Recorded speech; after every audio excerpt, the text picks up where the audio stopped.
The piercing wail of sirens shattered the tranquil Boston night, their urgent cry echoing through the narrow streets of Roxbury. Red and blue lights danced across weathered brick facades, illuminating faces etched with shock and disbelief. As curious neighbors emerged from their homes, whispers of the unthinkable spread like wildfire. "Did you hear? It's Pastor Isaiah's daughter. She's dead." In the heart of this tight-knit African-American community, the Abundant Life Baptist Church stood as a beacon of hope and unity. Its charismatic leader, Pastor Isaiah Jefferson, had been a pillar of strength for decades.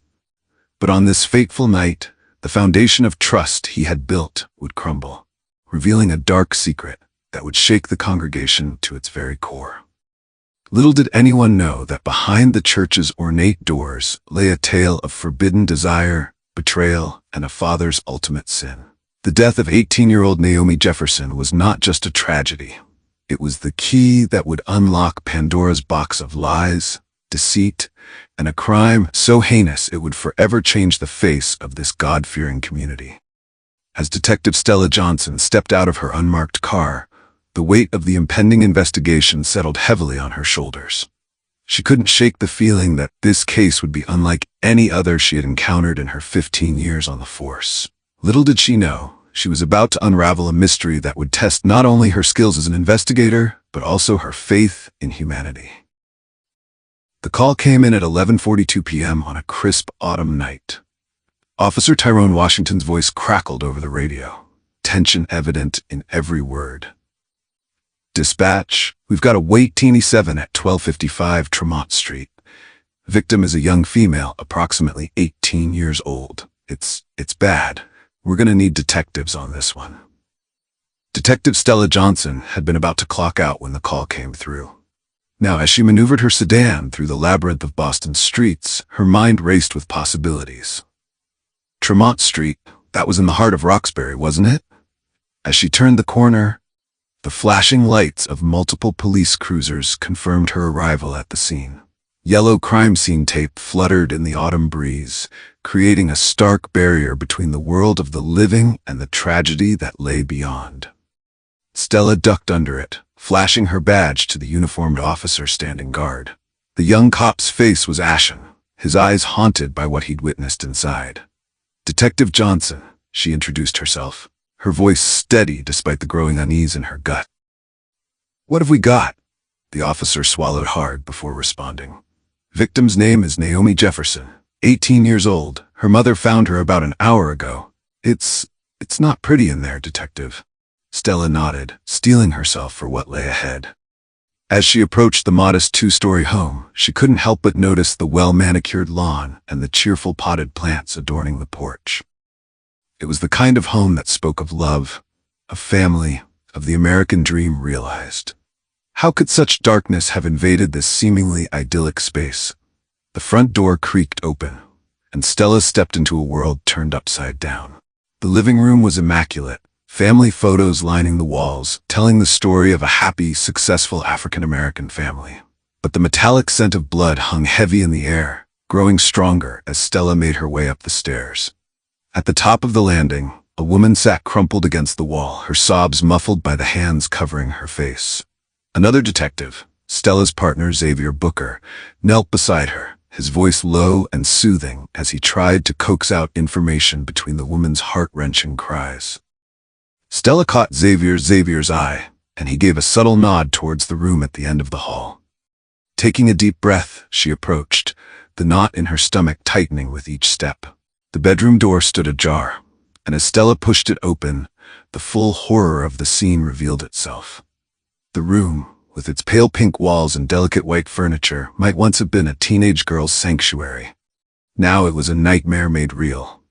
Naomi Jefferson lay on her bed, her dark skin a stark contrast against the white sheets now stained crimson.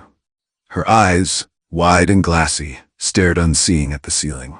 The brutality of the attack was evident in the multiple stab wounds that marred her young body. Stella felt her breath catch in her throat. In her years on the force, she'd seen her fair share of violence, but this was different. There was a personal nature to this crime, a rage that spoke of deep-seated emotions gone terribly awry.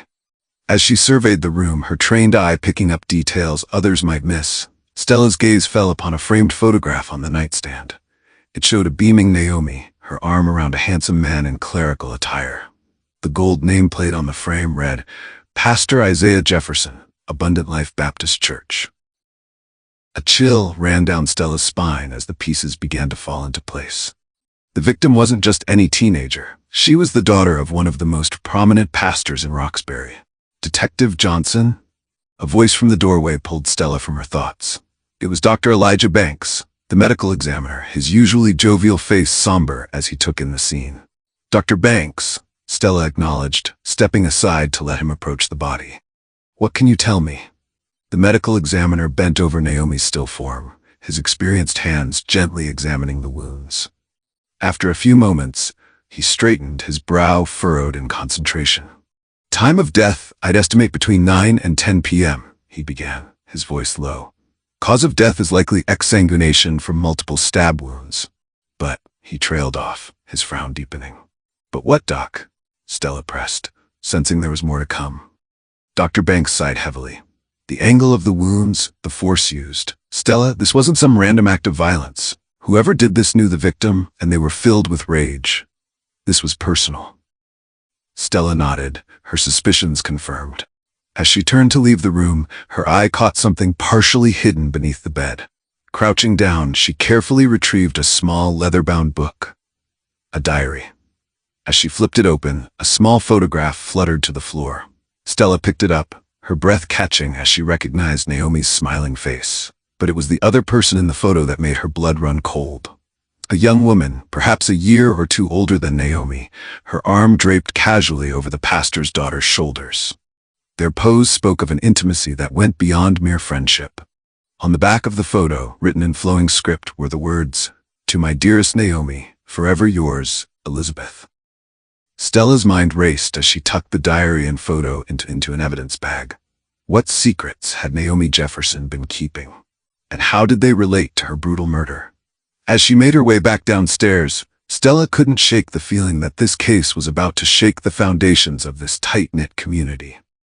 Little did she know, the truth would be more shocking than anyone could have imagined. The following morning dawned gray and overcast, as if the very sky was in mourning for Naomi Jefferson. Detective Stella Johnson stood on the steps of the Abundant Life Baptist Church, the imposing brick structure looming before her like a silent sentinel. The church, usually a place of joy and community, now seemed to radiate an aura of sorrow. Beside her, Detective Xavier Booker shifted uncomfortably, his usual easygoing demeanor replaced by a tense alertness. You sure about this, Stella? He asked, his voice low. Questioning a grieving father, especially one as respected as Pastor Jefferson, it's not going to win us any friends. Stella nodded, her jaw set with determination. I know, X, but we've got to start somewhere. And right now, the pastor is our best link to understanding Naomi's life. As they pushed open the heavy wooden doors, the scent of lemon polish and old hymnals washed over them. The sanctuary was empty, save for a solitary figure kneeling at the altar, his shoulders shaking with silent sobs. Pastor Isaiah Jefferson cut an impressive figure even in his grief. Tall and broad-shouldered, with skin the color of burnished mahogany, he exuded an aura of strength and charisma that had drawn thousands to his congregation over the years. But now, as he turned to face the detectives, his eyes were red-rimmed and hollow with loss. Detectives, he greeted them, his rich baritone voice cracking slightly. I've been praying for guidance, for understanding. How could God allow this to happen to my little girl? Stella felt a pang of sympathy, but she pushed it aside. She had a job to do. Pastor Jefferson, we're deeply sorry for your loss. We were hoping you could answer some questions for us about Naomi. The pastor nodded, gesturing for them to sit in the front pew.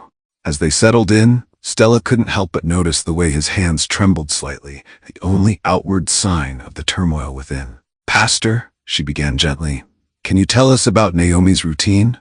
Her friends? Her activities? Isaiah's brow furrowed as he considered the question. Naomi was a good girl.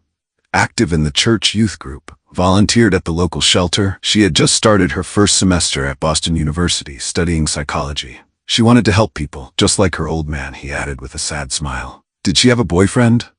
Xavier interjected, his pen poised over his notepad. A shadow passed over the pastor's face, so quickly Stella almost missed it.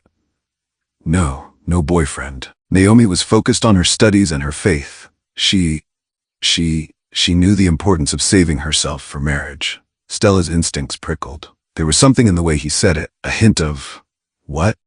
Uncertainty? Guilt? She decided to press further. Pastor Jefferson, we found a diary in Naomi's room, she said, watching his reaction carefully. Have you ever seen it before? The change was subtle, but unmistakable. The pastor's shoulders tensed and a flicker of, was it fear, passed through his eyes. I know. I've never seen it. Naomi was entitled to her privacy. Stella nodded, making a mental note of his reaction. And what about her friends? Was there anyone she was particularly close to? For a moment, Pastor Jefferson seemed to struggle with himself, as if weighing his words carefully. Naomi was friendly with many of the young people in the congregation, but she was particularly close to Elizabeth Foster. They've been inseparable since childhood. At the mention of Elizabeth's name, Stella felt a jolt of recognition. The girl from the photograph? She exchanged a quick glance with Xavier, who gave an almost imperceptible nod. Pastor, Stella said, her voice gentle but firm, is there anything else you can tell us? Anything at all that might help us understand what happened to Naomi? For a long moment, Isaiah Jefferson was silent, his gaze fixed on the ornate cross hanging above the altar. When he finally spoke, his voice was barely above a whisper. Detective, I am a man of God. I've dedicated my life to serving him and this community. But even men of God can be tested, can be tempted. Stella leaned forward, her heart racing. Was this it? Was he about to confess? But before she could press further, the church doors burst open, and a woman's voice rang out. Isaiah, where are you? I just heard, oh God, tell me it isn't true. The detectives turned to see a striking woman in her early 40s hurrying down the aisle, her face a mask of anguish. Pastor Jefferson stood quickly, enveloping the woman in his arms. Olivia, he murmured, his voice thick with emotion. I'm so sorry. Our baby girl. She's gone. As the couple clung to each other, their shared grief palpable, Stella couldn't shake the feeling that there was more to this story than met the eye. The pastor's cryptic words, his reaction to the diary, the mysterious Elizabeth, all pieces of a puzzle that didn't quite fit together. As she and Xavier made their way out of the church, Stella's mind was already racing, plotting their next move. One thing was certain. The truth behind Naomi Jefferson's death was far more complex than anyone could have imagined, and she was determined to uncover it, no matter where it led. The Boston Police Department buzzed with activity as Detective Stella Johnson pored over the contents of Naomi Jefferson's diary. Each page turned revealed a young woman grappling with her identity, her faith, and a love that dared not speak its name. X, come take a look at this. Stella called to her partner, who was busy pinning photos to their investigation board. Detective Xavier Booker leaned over her shoulder, his brow furrowing as he read the passage Stella pointed out. April 15th. I can't keep living this lie. Every Sunday, I sit in that pew, listening to Dad preach about sin and redemption, knowing that if he knew the truth about me and Elizabeth, he'd see me as one of the lost souls he's always trying to save. But how can love be a sin? Elizabeth is the only person who truly sees me, who loves me for who I am. God made me this way, didn't he? So why does it feel like I'm betraying everything I've been taught to believe? Xavier let out a low whistle. Well, that certainly complicates things. You think the pastor knew? Stella leaned back in her chair, her mind racing. I'm not sure. But remember his reaction when we mentioned the diary? He knew something, X. The question is what? As if on cue, Officer Tyrone Washington appeared at their desks, a file in his hand.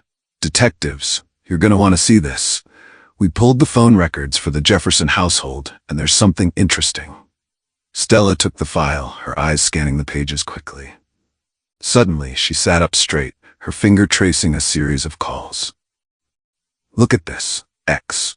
Multiple calls to the same number in the weeks leading up to Naomi's murder, and they're all from Pastor Jefferson's personal line. Xavier leaned in, his eyes widening as he saw what Stella was pointing at. That's not all, he said, his voice low. That number, it belongs to Elizabeth Foster. The pieces were starting to fall into place, forming a picture that was as tragic as it was shocking.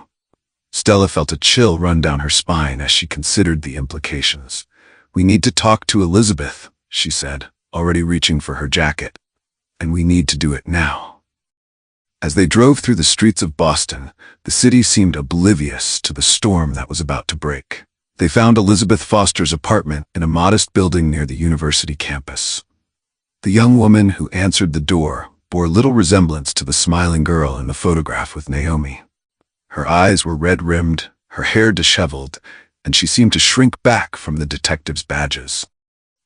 "Elizabeth Foster?" Stella asked gently. "I'm Detective Johnson, and this is Detective Booker. We'd like to ask you a few questions about Naomi Jefferson." At the mention of Naomi's name, Elizabeth's composure crumbled. Tears spilled down her cheeks as she stepped back, wordlessly inviting them in. The small apartment was cluttered with textbooks and framed photos. Stella's gaze was drawn to a collection of pictures on the wall, all featuring Elizabeth and Naomi. In each one, the affection between the two young women was palpable. "Elizabeth," Stella began, her voice soft but firm, "we know about your relationship with Naomi. We've read her diary." The young woman's head snapped up, her eyes wide with fear. You have? Does Pastor Jefferson know?" Xavier leaned forward, his voice gentle. "Elizabeth, we need to know the truth. Were you and Naomi in a relationship?" For a long moment, Elizabeth was silent, her internal struggle visible on her face. Finally, she nodded, her voice barely above a whisper. "Yes, we've been together for almost 2 years. We were in love." Stella's heart ached for the young woman, but she pressed on. "Elizabeth, we've seen phone records showing multiple calls between you and Pastor Jefferson in the weeks before Naomi's death. Can you tell us about those?" At this, Elizabeth's demeanor changed. The fear in her eyes was replaced by a mixture of anger and shame. "He found out," she said, her voice shaking. "About a month ago. He walked in on us. We thought the house was empty, but he came home early and—" She trailed off, lost in the painful memory. Stella and Xavier exchanged a glance, the gravity of the situation settling over them like a heavy blanket. "What happened after he found out?" Xavier prompted gently. Elizabeth took a shuddering breath. "He was furious. He said we were an abomination, that we were going to hell. He threatened to expose us to the congregation, to our families. But then he changed." "Changed how?" Stella asked, leaning forward. "He started calling me. At first, I thought he was going to threaten me again, but it was different. He said he understood that he had his own struggles with temptation. He started talking about how beautiful I was, how he could see why Naomi loved me." A cold dread settled in Stella's stomach as she began to see the full picture. "Elizabeth, did Pastor Jefferson, did he make advances towards you?" The young woman nodded, tears streaming down her face. "He said he could help us, that if I was with him just once, he would keep our secret. He said it would be God's way of testing us all." The room fell silent, the weight of Elizabeth's revelation hanging heavy in the air. Stella's mind raced, connecting the dots, seeing the tragedy unfold in her mind's eye. "Elizabeth," she said softly, "what happened the night Naomi died?" The young woman's face crumpled, her voice breaking as she spoke. "Naomi found out. She saw the messages on my phone. She was so angry, so hurt. She said she was going to confront her father, expose everything. I tried to stop her, but she wouldn't listen. That was the last time I saw her alive." As Elizabeth dissolved into heart-wrenching sobs, Stella and Xavier exchanged a grim look. The pieces had fallen into place, revealing a picture of betrayal, forbidden love, and a desperate act that had shattered multiple lives. They had their motive. Now they needed to bring a killer to justice. The sun was setting over Boston, painting the sky in hues of orange and purple, as Detectives Stella Johnson and Xavier Booker pulled up to the Jefferson residence. The house, which had been a crime scene just days ago, now stood silent and foreboding. "Are you ready for this?"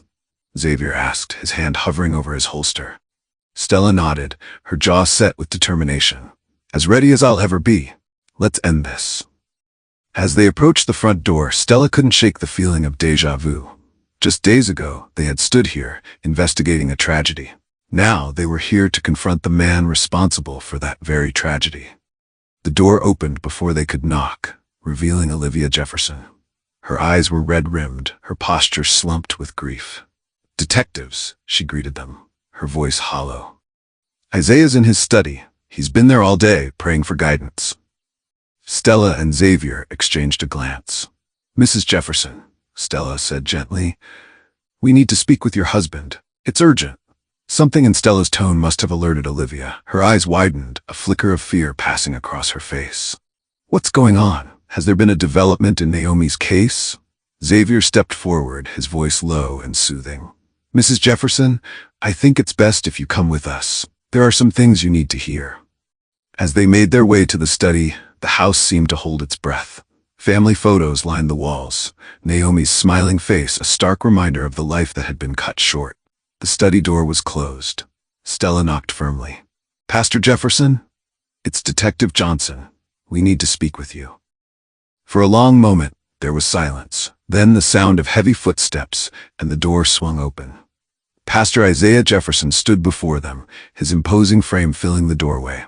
But the man who faced them now was a far cry from the charismatic leader they had first met. His eyes were bloodshot, his clothes rumpled, and the scent of whiskey hung heavy in the air. Detectives, he said, his voice rough. Have you found my daughter's killer? Stella met his gaze steadily. May we come in, Pastor? There are some questions we need to ask you. Isaiah stepped back, allowing them into the book-lined study. Olivia followed, her confusion evident as she perched on the edge of a leather armchair. Pastor Jefferson, Stella began, her voice firm. We've spoken with Elizabeth Foster.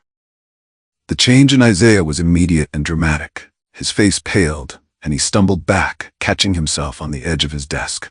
I don't know what you mean, he stammered, but the fear in his eyes told a different story. Xavier stepped forward, his voice low and intense. We know about your relationship with Elizabeth, Pastor. We know about the phone calls, the messages. We know you discovered Naomi and Elizabeth's relationship. Olivia gasped, her hand flying to her mouth. Isaiah? What are they talking about? But Isaiah's eyes were fixed on Stella, a mixture of fear and defiance in his gaze. You don't understand, he said, his voice shaking. I was trying to save them, to guide them back to the path of righteousness. Stella's voice was steel. By seducing a young woman? By betraying your daughter's trust? No, Isaiah roared, slamming his fist on the desk. I was weak, I was tempted, but I never meant for any of this to happen. What happened the night Naomi died, Pastor? Xavier pressed, taking a step closer. Did she confront you? Did she threaten to expose your hypocrisy to the congregation? Isaiah's composure crumbled. He sank into his chair, his head in his hands. She was so angry, he whispered, so hurt. She said she was going to tell everyone, that she was going to destroy everything I'd built. Olivia stood, her face a mask of horror.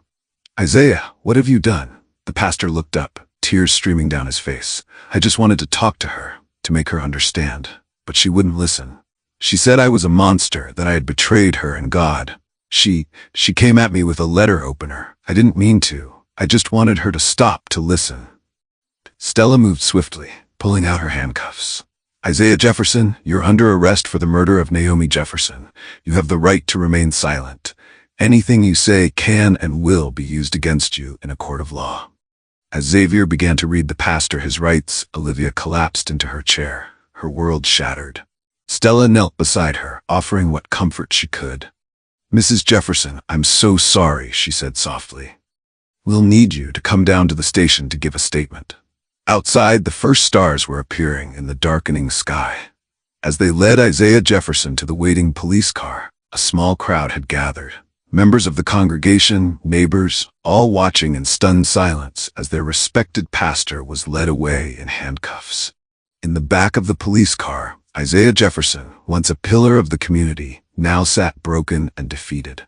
His secret exposed, his life in ruins, all because of a moment of weakness that had spiraled into tragedy. As they drove away, Stella couldn't help but think of Naomi and Elizabeth, two young women whose love had been deemed a sin, while the real sin had been hiding behind a facade of righteousness. The case was solved, but the scars it left on this community would take years to heal. The courtroom was packed, a sea of faces reflecting a mixture of shock, anger, and profound sadness. At the defendant's table sat Pastor Isaiah Jefferson, once a revered leader, now a fallen man facing judgment not just from the law, but from the very community he had led for decades. Detective Stella Johnson sat in the gallery, her face a mask of professional detachment. Beside her, Xavier fidgeted, his usual easygoing demeanor replaced by a tense alertness. They had done their job, uncovered the truth, but the weight of that truth still sat heavy on their shoulders. As the bailiff called the court to order, a hush fell over the room. Judge Evelyn Watkins, a stern-faced woman with salt and pepper hair, peered over her glasses at the defendant.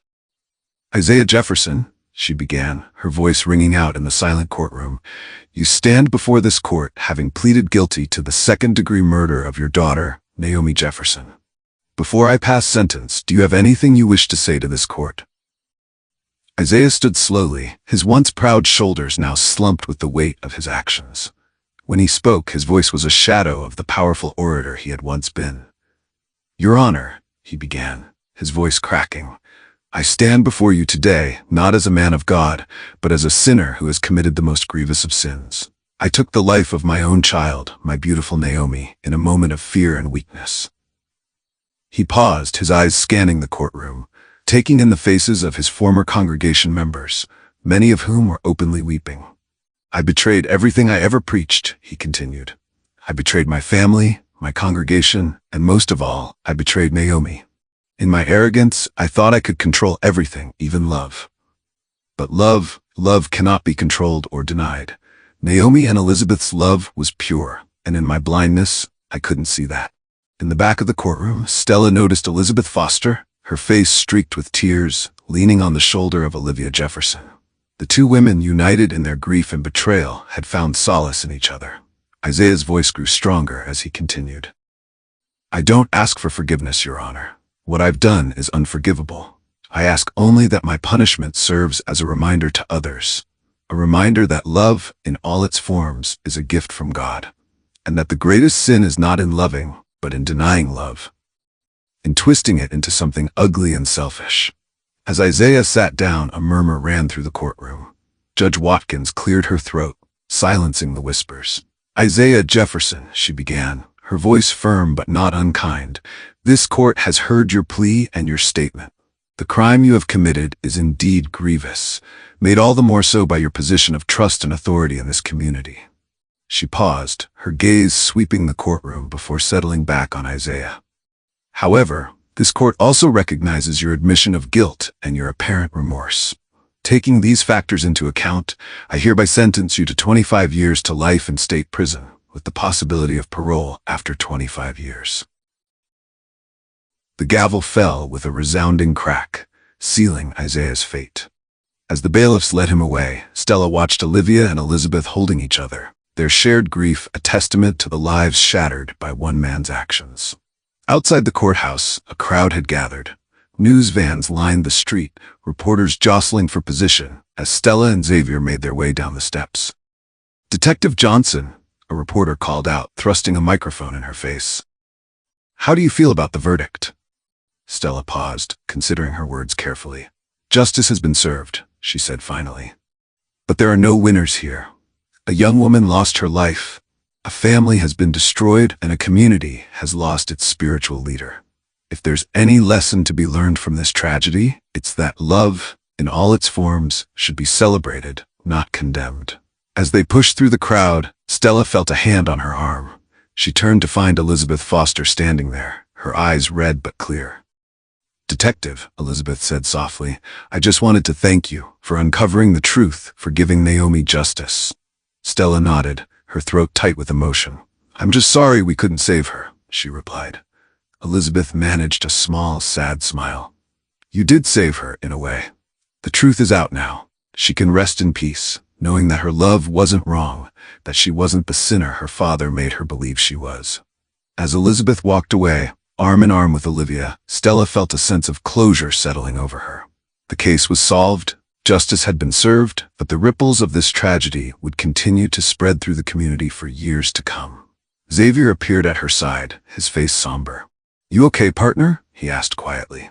Stella nodded, taking a deep breath of the crisp autumn air. "Yeah, I'm okay. It's just cases like this, they stay with you, you know?" Xavier nodded in understanding. "That they do. But we did our job, Stella. We got justice for Naomi." As they walked to their car, Stella couldn't help but glance back at the courthouse steps. The crowd was dispersing, the news vans packing up, life moving on. But for those most closely touched by this tragedy, life would never be the same. In the days and weeks that followed, the story of Pastor Isaiah Jefferson and the murder of Naomi Jefferson would fade from the headlines. But in the Roxbury community, the wounds would take much longer to heal. The Abundant Life Baptist Church, once a cornerstone of the community, stood empty for months. Its congregation, shattered by betrayal, struggled to reconcile their faith with the actions of their former leader. But slowly, tentatively, healing began. Led by Olivia Jefferson and Elizabeth Foster, a support group formed for LGBTQ+ youth in the community. The church, under new leadership, opened its doors to all, preaching a message of love and acceptance that transcended old prejudices. And in a small office at the Boston Police Department, Detective Stella Johnson added a photo to her desk. It showed Naomi Jefferson, smiling and full of life, a reminder of why she did this job and of the cost of intolerance and fear. The case of the pastor who killed his daughter had changed them all. It had exposed the darkness that can hide behind the brightest facades, but it had also shown the resilience of the human spirit, the power of love to overcome hate, and the importance of truth, no matter how painful. As Boston moved forward, the legacy of Naomi Jefferson lived on.